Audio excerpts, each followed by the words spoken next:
أشرف الأعراب والأعجم خير من يمشي على قدمه باسط المعروف جامعة صاحب الإحسان والكرم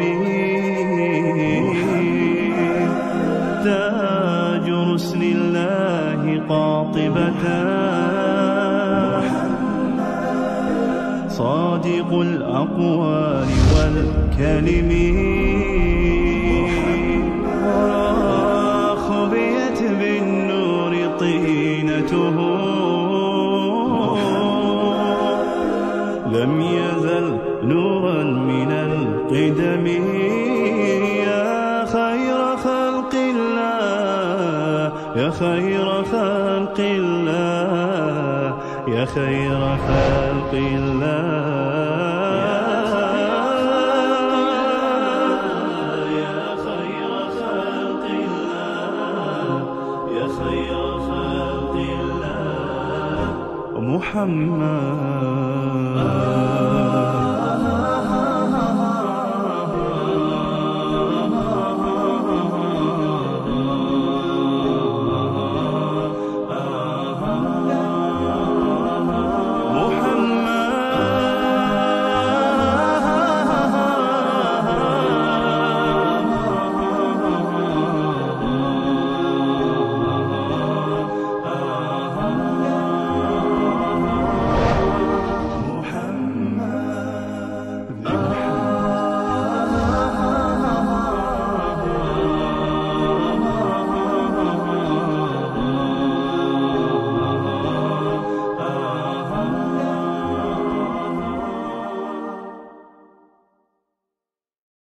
إن أول بيت وضع للناس للذي ببكة مباركا وهدى للعالمين.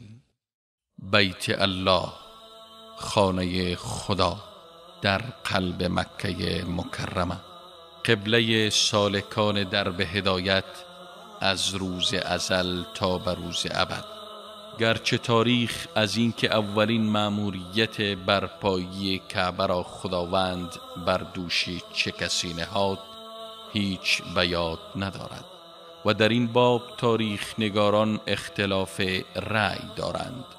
شاید اولاترین نظریه این باشد که بانی اول کعبه نماد توحید و یکتاپرستی حضرت آدم علیه السلام است. کعبه پس از آدم در گذر زمان و تغییر و تحولات جغرافیایی و طوفان نوح علیه السلام و خشکسالی منطقه به کلی از بین رفت. خداوند متعال به حضرت ابراهیم بتشکن، بزرگ مرد میدان توحید، مأموریت داد تا بار دیگر خانه توحید را بازسازی کرده و مرکزی عبادی برای مؤمنان قرار دهد. و عهدنا الی ابراهیم و اسماعیل ان طهرا بیتی للطائفین والعاکفین والرکع السجود. ابراهیم علیه السلام به دستور الله تعالی از فلسطین هجرت کرد و به این مکان مقدس مکه مکرمه وارد شد. ابراهیم علیه السلام، همسرش هاجر و فرزندش اسماعیل علیه السلام آمدن در سرزمینی قدم گذاشتند که در اون روزگار هیچ آبادانی در اون نبود. یک سرزمین خشک و بی آب و علف که گرمای تابستانش در شرایط امروزی از 65 درجه هم بالاتر میره. شهر مکه الله بر عزت و شرفش بیفزاید، این شهری که ما الان در اون هستیم شهری است که گرمای تابستانش بالای 60 درجه هم میرسه. در همچین شهری در اون روزگار که هیچ آبادانی هم نبود، هیچ آبی هم نبود، ابراهیم علیه السلام همسر و فرزند خود را آورد در مکان طواف، در مطاف امروزی، همین مکانی که الان پشت سر بنده مشاهده می کنید که زائرین بیت الله الحرام در اون در حال طواف هستند، در این مکان گذاشت. با این تفاوت که در اون زمان نه از کعبه خبری بود و نه از این بناها و ساختمانهایی که الان اطراف هست. در این دشت گذاشت و فرمود پروردگارا انی اسکنت من ذریتی بواد غیر ذی زرع عند بیتک المحرم. من خانواده خودم را آوردم و اینجا در کنار خانه حرم تو گذاشتم، در سرزمینی که هیچ کشتی در اون نیست. ربنا لیقیم الصلاة، پروردگار به خاطر اینکه نماز برگزار بشه، اقامه بشه اینجا در آینده، فاجعل افئدة من الناس تهوی الیهم، قلبهای مردم رو از گوشه و کنار مشتاق بکن و سرازیر بکن اونها رو به این سرزمین و بعد اونها رو از نعمتهای خودت روزی بده و رزق بده، شاید تشکر بکنن و سپاس گزار باشن. این دعای ابراهیم علیه السلام بود در حق این سرزمین و این مردم. و بعد از این سواری خودش رو سوار شد و حرکت کرد در مسیر بازگشت. همسر پریشان، نگران، در این وادی لم یزرع، در این سرزمین بی آب و علف، هیچ آبادانی هم اینجا نیست، در این دشت، در این بیابان، یک طفل شیرخوار. همسر هم حرکت میکنه در حال بازگشت. رفت و جلوی سواری رو گرفت. از طرف دیگری مطمئنه و میدانه که ابراهیم علیه السلام از سر خود این کارها رو به راحتی انجام نمیده. انسان زیرکی است، انسان حکیمی است، شرایط رو درک میکنه، اما باز هم هاجر دوست داره که قلبش مطمئن بشه، یقین کامل پیدا بکنه نسبت به این موضوع که این چه حکمتی در اون هست، این کار از طرف کی دستور داده شده. وقتی رفت پرسید آیا الله تعالی به شما دستور داده یا این نظر شماست، تصمیم شماست؟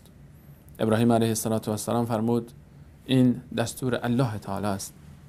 هاجر اون بانوی بزرگوار، اون بزرگ بانوی تاریخ توحید، اون همسر و همراه بزرگ مرد توحید، بانی کعبه، بتچکن بزرگ اسلام و تاریخ بشریت، ابراهیم علیه السلام، یک زن حکیم، یک زن متوکل، با توکل خودش، با یقین خودش، با ایمان کامل خودش فرمود اگر این گونه است پس هرگز ما رو تباه نخواهد کرد، هرگز ما رو از بین نخواهد برد، تنها نخواهد گذاشت الله تعالی.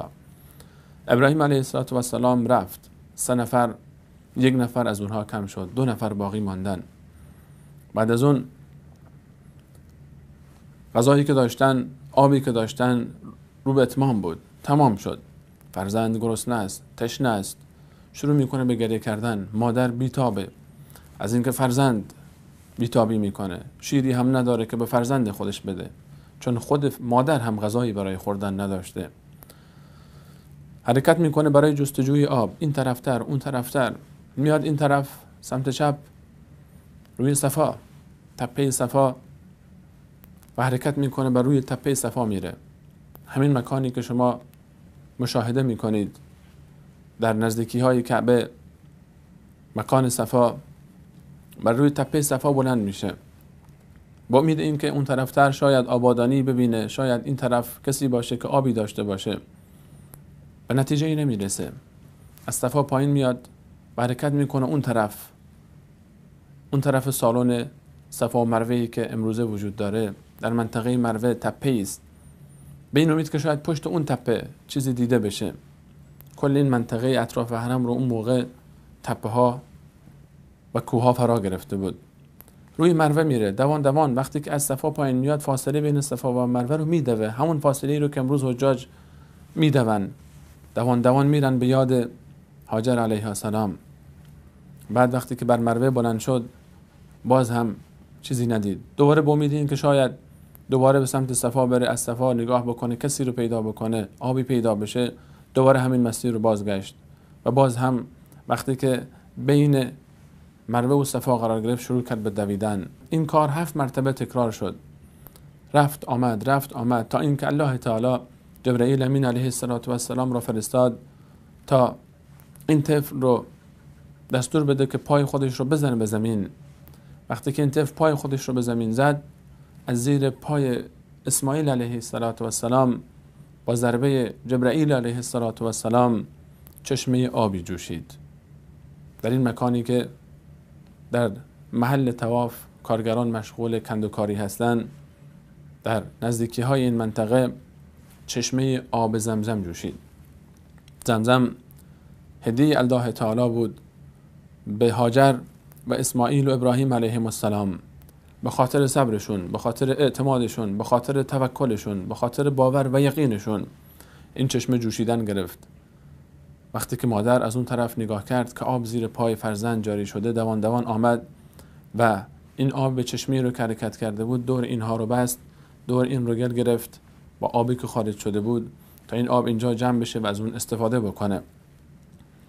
الله تعالی چنان این خانواده رو دوست داشت، چنان این توکل و این اعتماد و این یقین و ایمان و باور و صبر برای الله تعالی زیبا بود که نه تنها زمزم رو هدیه داد، بلکه صفا و مروه رو جز شعائر و مقدسات اسلامی قرار داد و تا امروز و قیام قیامت تمام زائرین بیت الله الحرام، اون خونه‌ای که پدر این خانواده بنا کرد، بعدها به همراه همین فرزند برومند باید این صفا و مروه رو بیان و بیاد هاجر 7 بار طی مسیر بکنن. و از اون طرف زمزم وقتی که جوشیدن گرفت، مرغانی از اطراف آمدن برای آب خوردن. وقتی که کاروان‌هایی که اونجا می رفتن این مرغ‌ها رو می دیدن، یقین پیدا کردن که حتما چیزی هست که اینها جمع شدن. اونها آمدن دیدن اینجا چشمه آبی است. قبیله به اسم جرهم اولین ساکنین مکه مکرمه بودن. وقتی آمدن دیدن چشمه آب اینجاست، تصمیم گرفتن اینجا اتراق بکنن، اینجا سکونت بکنن. از هاجر علیه السلام اجازه خواستن تا از این آب استفاده بکنن و اینجا ساکن بشن و اونجا ساکن شدن. اولین ساکنین شهر مکه مکرمه کسانی از قبیله جرهم بودن. بعدها اسماعیل علیه السلام از همین قبیله زن گرفت و با اونها وصلت کرد و فرزندان اسماعیل علیه السلام ساکنین مکه مکرمه بودند و از این نسل رسول الله صلی الله علیه و سلم به دنیا آمد. قبیله جرهم خودشون مسئولیت زمزم رو به عهده داشتند تا اینکه طایفه بنی خزاعه حمله کردند به این منطقه و قبیله جرهم به خاطر اینکه زمزم به دست اونها نیافته و آمدن و چاه زمزم و چشمه زمزم رو پر کردن و این رو کور کردن و گم کردن و یافت نشد و بعد از اون چشمه خشک شد. تا مدت زیادی این چشمه خشک بود تا اینکه زمان جد رسول الله صلی الله علیه و سلم رسید، زمان عبدالمطلب. و عبدالمطلب تلاش داشت و قبل از اون هم بسیاری تلاش داشتن تا اون چشمه گم شده رو در مکه‌ای که به این آب نیاز داشت و علل خصوص اون چشمه‌ای که یادگار اسماعیل علیه السلام و یادگار جبرئیل علیه السلام بود دوباره احیا بشه. اینها زمزم، کعبه، صفا و مروه همه یادگار یک خانواده موفق به نام ابراهیم علیه السلام، خانواده‌ای که در راه توحید از هیچ گونه تلاش و زحمت و مشقتی دریغ نکردند، خانواده‌ای که به خاطر الله هجرت کردند، خانواده‌ای که به خاطر الله صبر و توکل و یقین داشتند.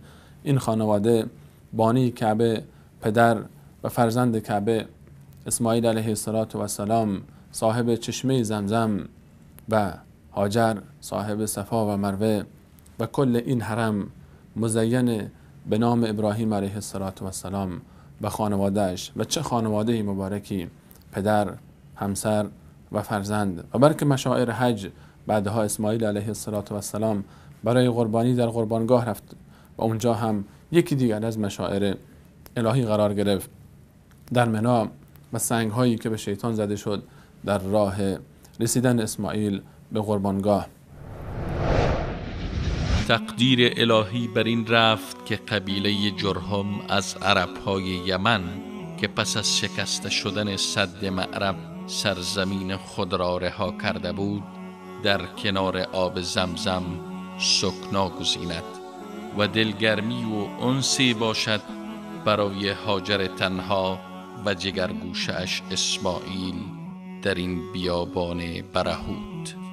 پروردگار یکتا دعای خالصانه بنده مؤمنش ابراهیم را اجابت کرد. ربنا إني أسكنت من ذريتي بواد غير ذي زرع عند بيتك المحرم ربنا ليقيموا الصلاة فاجعل أفئدة من الناس تهوي إليهم وارزقهم من الثمرات لعلهم يشكرون. چاه زمزم که در فاصله 20 متری کعبه در داخل حرم قرار داشت بر اثر درگیری های قبایل ستیزه جوی منطقه در زیر خاک دفن شد و تا سالیان چند قبل از مبعث پرفروغ منجی بشریت حضرت رسول اکرم صلی الله علیه و سلم کسی از جای آن کوچکترین اطلاعی نداشت تا اینکه روزی عبدالمطلب در خواب دید که کسی اومد بهش گفت که احفر بر تیبه رو بکن. عبدالمطلب تعجب کرد، تیبه دیگه چیه؟ گفت تیبه چیه؟ اونی که تو خوابش اومده بود غیبش زد رفت. شب بعد در خواب دید که همون شخص اومد بهش گفت احفر بره رو بکن. تا گفت بره یعنی چی؟ تا گفت بره یعنی چی؟ اون غیبش زد و رفت. شب سوم باز همون شخص اومد تو خوابش و گفت که احفر مضنونه. گفت مضنونه چیه؟ باز همون طرف رفت. تیبه، بره، مضنونه همه به معنای خوبی، پاکی، چیز با ارزش، چیز گرانبها. اما خب چی هست این چیز گرانبها؟ تا اینکه شب چهارم بود و باز همون شخص در خواب عبدالمطلب اومد و گفت احفر زمزم. گفت زمزم چیه؟ گفت زمزم اون چیزیه که آبیه که تموم نمیشه و به تهش به قعرش نمیرسی، آبیست برای حاجیان. گفت کجاست؟ گفت که در خواب اون منطقه رو اشاره کرد بهش، بین کعبه و مروه که اونجا شما ملاحظه میفرمایید الان، بین کعبه و مروه همین منطقه رو بهش اشاره کرد که بین کثافت‌ها و خون، جایی که کلاغ پرسفید نک میزنه، جایی که دهکده موریانه. خب تقریبا آدرس خیلی خوب واضح شده بود، اما عبدالمطلب تو ذهنش بود جای کعبه، کثافت و خون، این کیه؟ کثافت و خون میاره جای کعبه میریزه. کعبه و این منطقه همیشه تاریخ از زمان حضرت ابراهیم به بعد همیشه جای مقدسی بوده و مورد احترام و عنایت مؤمنان. قریشیان هم بهای بسیاری به کعبه داشتند و کعبه مصدر روزی و رزق و تجارت و عبادت و سیاست و همه چیز قریشیان بود، حتی در زمانی که مشرک بودند.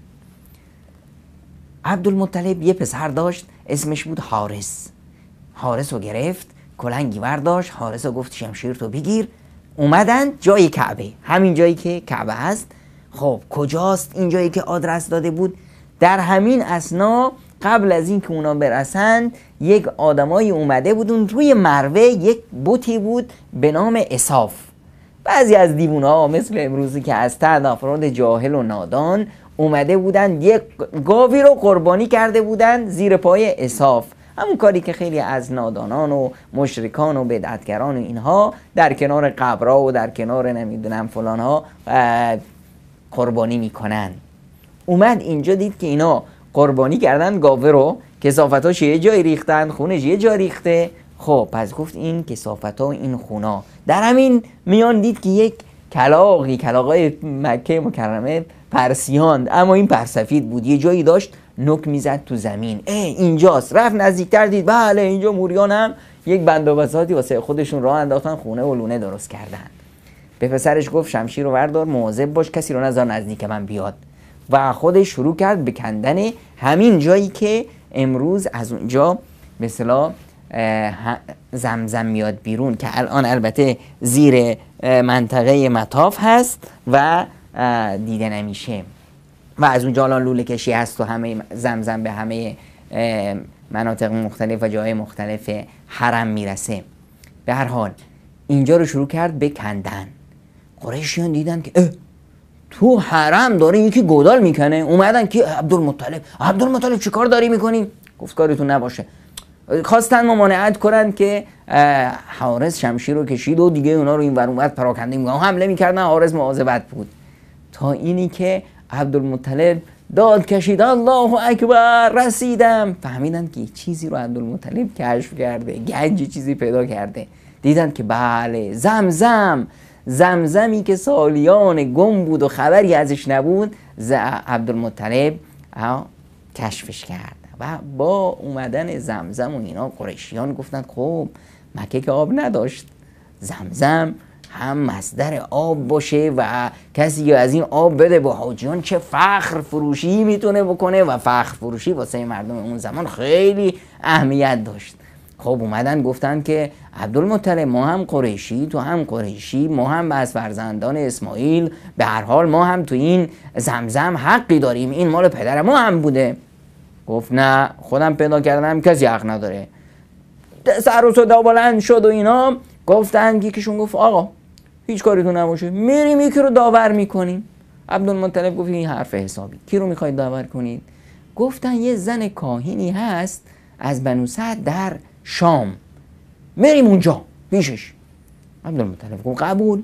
عبدالمطلب و بعضی از خیشاش همراه بعضی از بنی امیه و بعضی از قریشیان حرکت کردند به طرف این زن کاهن که برن ببینن این زن خانمه چه داوری میکنه.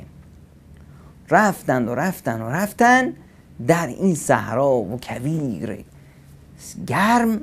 عبدالمطلب و اطرافیانش آبشون تموم شد.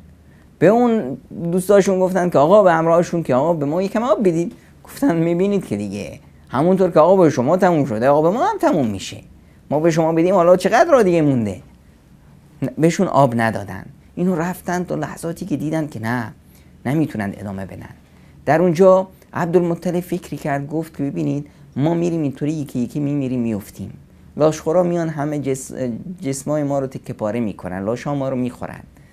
پس بیاد یه کاری کنیم، میگیریم میشینیم هر کی مرد اونای دیگه دفنش کنن تا نفر آخر میمونه. نفر آخر مرد خلاص یه نفر رو لاشخورا بخورن اشکالی نداره. این بهتره از این که هممون تومه لاشخورا بشیم. گفتن که فکر خوبیه. نشستند و هر کسی جلو کرد یک قبر واسه خودش کندن. در همین اثنا بود که عبدالمطلب گفت ما چی کار داریم میکنیم؟ ما خودمونو داریم زنده به گور میکنیم. بریم بابا دنبال آب گیرمون اومد نیومد خب بمیریم، به هر حال در حرکتیم، این که بهتره از این که اینجا بمیریم. باز گفت که آقا حرکت کنیم، بهتره بریم و شاید آبی گیرمون بیاد. در همین اثنا که خواستند حرکت کنند از زیر پای شتر عبدالمطلب چشمه‌ای برخاست. با جوشیدن این چشمه همه خوشحال شدند، الله اکبر گفتند، اومدند شروع کردن جا رو باز میکنند و از اون آب میخورن. رفیقاشون رو صدا زدن آب بیایید آب پیدا شد. اونا هم اومدن تو این کویر، تو این دشت برهود. آب از کجا؟ خب مشکاشون رو پر آب کردن و با خودشون فکر کردن، گفتن ببین عبدالمطلب، اون کسی که اینجا به تو آب داد همون کسیه که زمزم رو به تو داده. این زمزم حتما مال توست، ما کاری نداریم، برگرد مال خودت.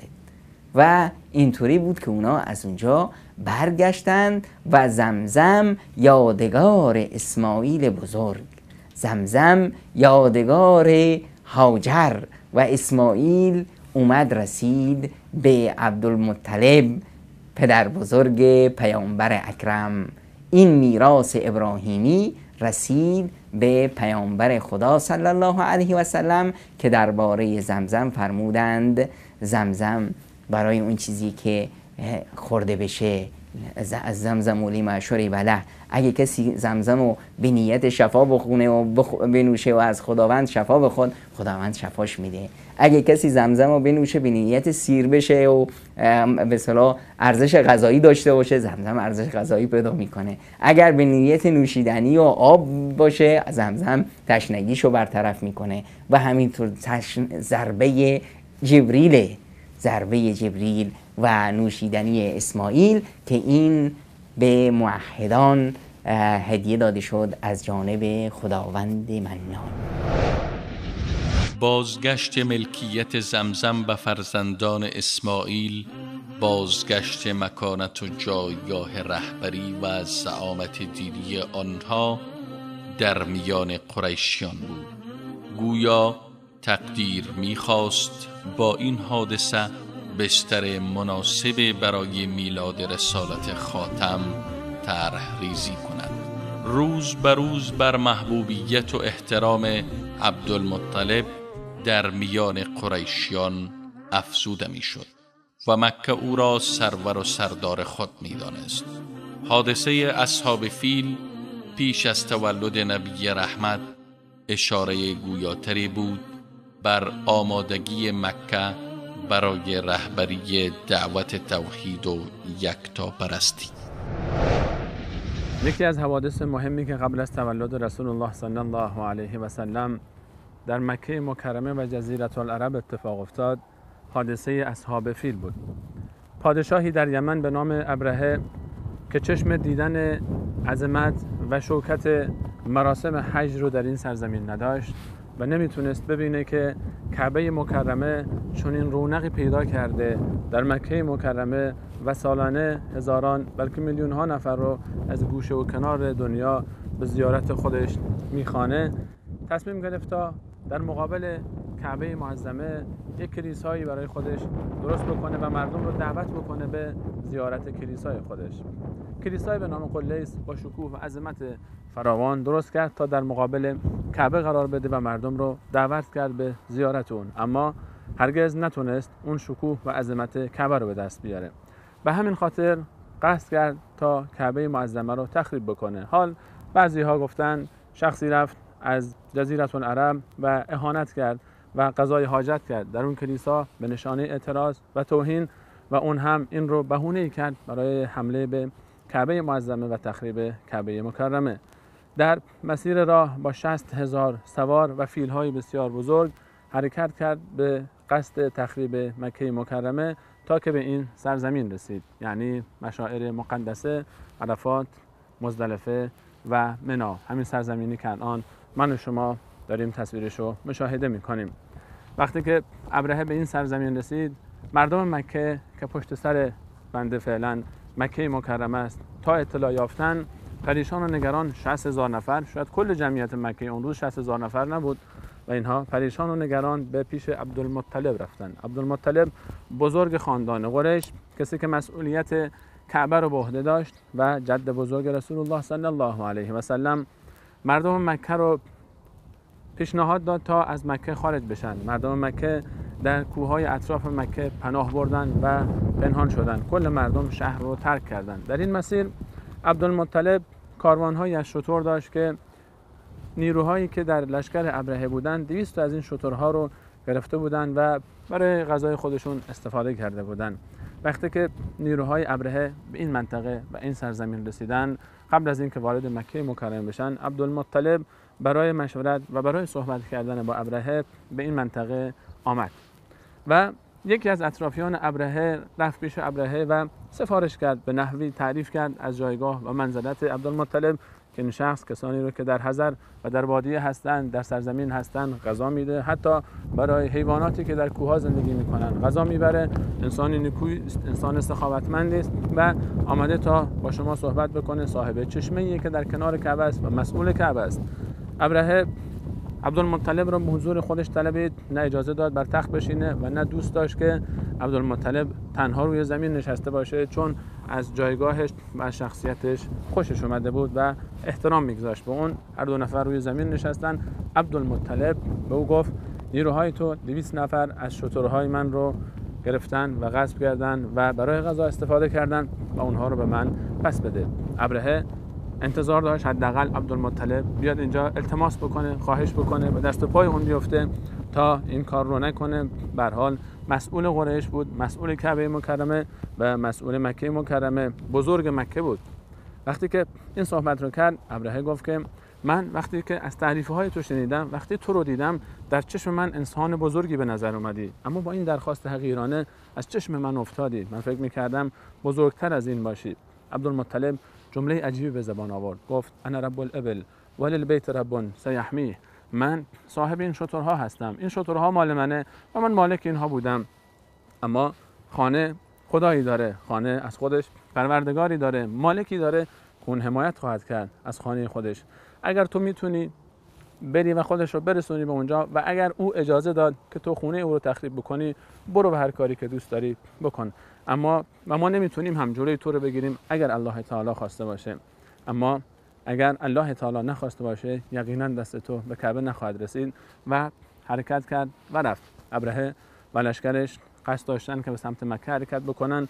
فیل بزرگی که قافله دار فیل‌ها بود، جلوی فیل‌ها ایستاده بود، به زمین نشسته بود، حرکت نمی‌کرد. محمود نام این فیل، هر چقدر محمود رو حرکت میدن، هر چقدر اون رو میخوان تکان بدن، از جای خودش حرکت بکنه، حرکت نمیکنه. فرشته‌ای در گوش این فیل ندا در داده که تو میدونی به کدام سو داری حرکت میکنی و این مردم، این لشکر به چه نیت و هدفی اومدن. اینها قصد دارن تا خانه الله تعالی رو تخریب بکنن. همه موجودات عالم، تمام ذره ذره کائنات، همه به تسبیح الله تعالی مشغولن. و ان من شیء الا یسبح بحمده ولکن لا تفقهون تسبیحهم.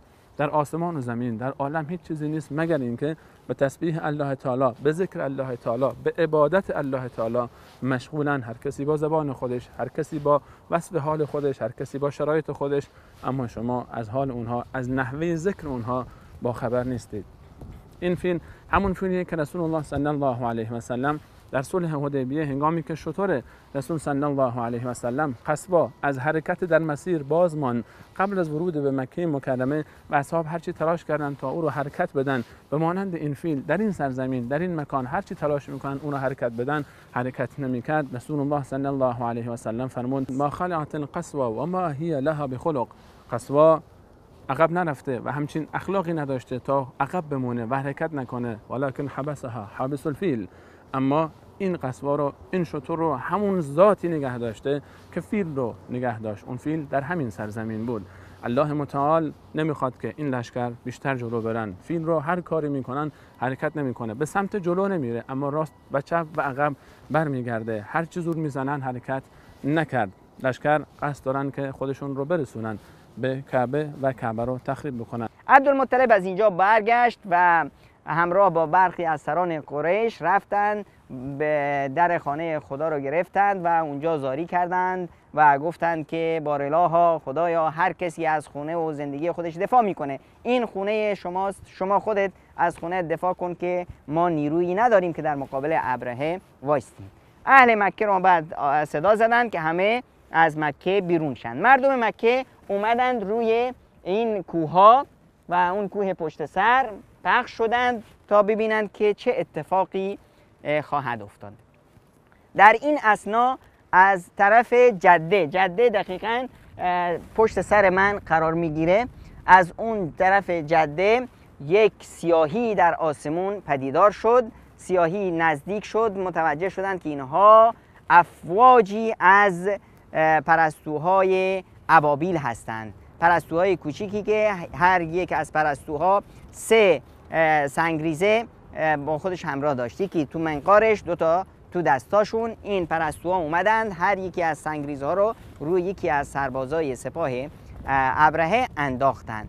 الله تعالی نیروی از لشکریان خودش رو، ذره ای از لشکریانی که در آسمان و زمین داره، شاید به گمان هیچ کسی اینها هرگز حریف این لشکر نمی شدن. وقتی انسانهایی حریف این لشکر نبودن، پرندگان ریز قامتی به مانند پرستوها چگونه میتونستن حریف اینها بشن؟ اما وقتی الله تعالی بخواد از پشه‌ای هم استفاده خواهد کرد، از مگسی استفاده میکنه، نمرودی رو با پشه‌ای از بین میبره و لشکر 60,000 نفری ابرهه رو با پرستوهایی که در منقارشون و در چنگالهای خودشون گلی خشک شده دارن، نه گلی خشک شده نه، بلکه اینها گلوله هایی داغ دارن، گلوله هایی رو در منقار خودشون و در چنگالهای خودشون دارن که به محض اصابت به بدن هر یک از این لشکر، هر یک از این کفاری که قصد اهانت و توهین و تخریب کعبه معظمه رو دارن، از اون طرف بدنش خارج میشه. پرستوها آمدن، نیروهای الله تعالی آمدن، هواپیماهای الله تعالی، بمب افکنهای الله تعالی آمدن و شروع کردن به بمباران لشکر ابرهه، شروع کردن به موشک باران لشکر ابرهه و تمام 60,000 نفر رو در این سرزمین، در این وادی محصر، همین منطقه‌ای که پشت سر من می‌بینید، پشت چادرهای منا، این قسمتی که تابلوی ابتدای منا هست و این قسمتی که روی به من هست و پشت به دوربین، مزدلفه، در بین منطقه مزدلفه و بین منطقه منا، این منطقه‌ای که اینجا چادری وجود نداره، در این منطقه تمام نیروی ابرهه مورد هجوم پرستوهایی که از طرف الله تعالی فرستاده شده بودند قرار گرفتن و یک نفر هم از اونها زنده نماند، یک نفر هم از اونها جان سالم به در نبرد. هر کدوم از این پرستوها، هر کدوم از این گلهای خشک شده، بلکه موشک‌هایی که از طرف الله برای اینها فرستاده شده بود، نام شخصی در کتاب الله نزد الله در لوح محفوظ نوشته شده بوده که این باید به فلان شخص، به فلان کافر برخورد بکنه و او رو هلاک بکنه. این سرزمین در سال تولد رسول صلی الله علیه و سلم، حدود 50 روز قبل از تولد رسول صلی الله علیه و سلم، شاهد یک اتفاق بسیار بزرگ بود. سپاه ابرهه توسط این سنجیل‌های قرآنی، همونطور که در سوره الم تر کیف میخونیم، کلی در اینجا نابود شد. برخی از اینها که زخمی شده بودند فرار کردند به طرف یمن و در راه همینطور می افتادن، می رفتن. تمام این مسیری که اومده بودن، مردمی که در این مسیر بودن، قبیله هایی که در این مسیر بودند، افرادی که در این مسیر زندگی می کردند و این سپاه رو دیدن، شاهد افتادن اجساد این ارتش بودند تا این قصه و این داستان واسه خودشون همه جزیره عرب اون رو انگار با چشمای خودشون دیدن. و این داستان دقیقاً 50 روز قبل از ولادت با سعادت پیامبر اکرم صلی الله علیه و سلم اتفاق افتاد. واسه همینه که قرآن وقتی که از سوره الم تر کیف حرف میزنه، سوره الم تر کیف بسیار سوره کوتاهی است، انگار که همه مردم عرب و همه اون کسایی که قرآن باشون حرف میزنه این حادثه رو یا دیده بودند یا آنچنان به تواتر شنیده بودند که انگار دیده اند. حتی قرآن کریم خطابش به پیامبر اکرم صلی الله علیه و سلم، الم تر کیف، آیا ندیدی که چطور خداوند اصحاب فیل رو تار و مار کرد؟ انگار که خود پیامبر اکرم صلی الله علیه و سلم شاهد این ماجرا بوده است. در واقع این ماجرا و این صحنه و این وادی محصر یک پیغام بسیار بسیار واضح و روشنی داره برای همه طاغوتیان و همه متکبران در همه عصور و در همه زمانها و در همه مکانها، و به اونها میگه که هرگز و هرگز به خودتون این جرأت رو ندید که در مقابل دعوت توحید، در مقابل خداوند، در مقابل مقدسات دین خداوند قد علم کنید و بخواهید که دین خدا رو با دین خدا در بیفتید. هر کس با خدا در افتاد بیشک که بر افتاد. و اینچنین ابرهه از بین رفت و این حادثه رو عرب‌ها به عنوان تاریخ خودشون انتخاب کردند. بعد از این حادثه اهل مکه فهمیدند که کاری از دست بت‌ها ساخته نیست و خدای یکتاست. و بعضی از مورخان میگویند که تا سالیان سال بعد از این حادثه اهل مکه تنها خدا را میپرستیدند و بت‌ها از ارزش افتاد و این شاید مقدمه ای بود برای دعوت، یک گوش زدنی برای دعوت توحیدی که پیامبر اکرم صلی الله علیه و سلم بعد از 40 سال از این حادثه علمبردار اون شد. واقعی اصحاب فیل، اتفاقی که در این سرزمین افتاد، بر عظمت و جایگاه و مقام قریش در بین منطقه، در بین جزیره العرب افزود. قریش از قبل هم سردار طوایف عرب بود، اما بعد از اینکه همچین اتفاقی، همچنین لشکری در این محل بیاری الله تعالی از بین رفتن و هلاک شدن، لشکری که قصد حمله به کعبه رو داشت، کعبه‌ای که قریش از اون حمایت میکرد، بر اعتبار قریش افسوده شد. هرچند که الله تعالی کعبه رو نه به خاطر قریش بلکه به خاطر خود کعبه نجات داد، چون قریش بت میپرستیدن، قریشیان مشرک بودن، اما به هر حال اینها نگهبانان کعبه بودن و اینها کسانی بودند که وظیفه پذیرایی از میهمانانی که به مکه می آمدن، وظیفه نگهداری و حفاظت و صیانت از کعبه و زمزم رو به عهده داشتند. از طرف دیگری توجهات به سمت این مردم، توجهات به سمت این قوم، به سمت این شهر بیشتر شد. این قوم سر زبون ها افتاد، این شهر سر زبون ها افتاد. قرار بود اتفاق دیگری هم بیفته. این مقدمه بود برای اتفاقی بزرگتر که 50 روز بعد اتفاق افتاد و اون میلاد با سعادت رسول الله صلی الله علیه و سلم، طلوع خورشید نبوت بود در پشت این کوها در مکه مکرمه در کنار کعبه. الله متعال در حادثه هلاکت ابرهه و یارانش، در حادثه فیل، به جهانیان ثابت کرد که نخواست خانه کعبه به دست مسیحیان بیفته، به دست غیر مسلمین بیفته و از طرف دیگری نخواست تا مشرکین حامی خانه کعبه باشند. مشرکین از کعبه خارج شدند، بلکه الله تعالی خودش به تنهایی کعبه را محافظت کرد بدون اینکه از مشرکین کمکی گرفته بشه و بدون اینکه به دست ظالمین و طاغوتیان مسیحی بیفته.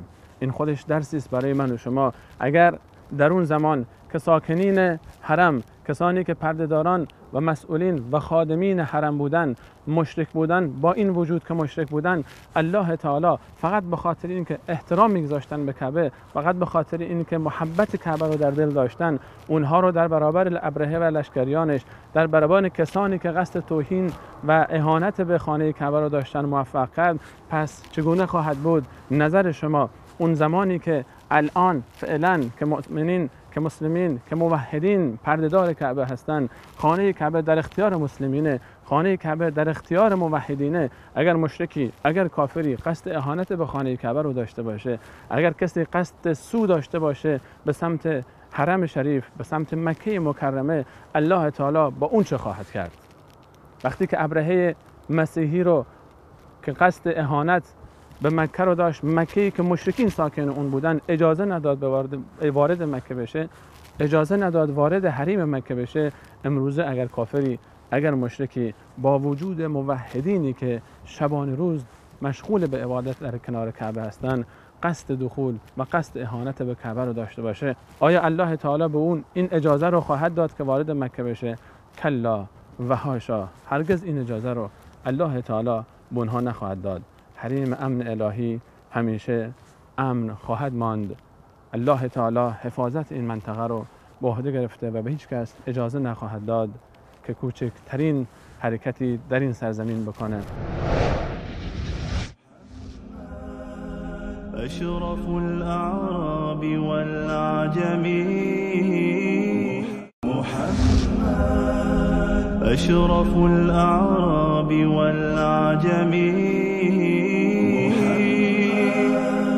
خير من يمشي على قدمه باسط المعروف جامعة صاحب الإحسان والكرم تاج رسل الله قاطبة صادق الأقوال والكلم خبيت بالنور طينته لم يزل نورا من القدم يا خير خلق الله يا خير خلق الله يا خير خلق الله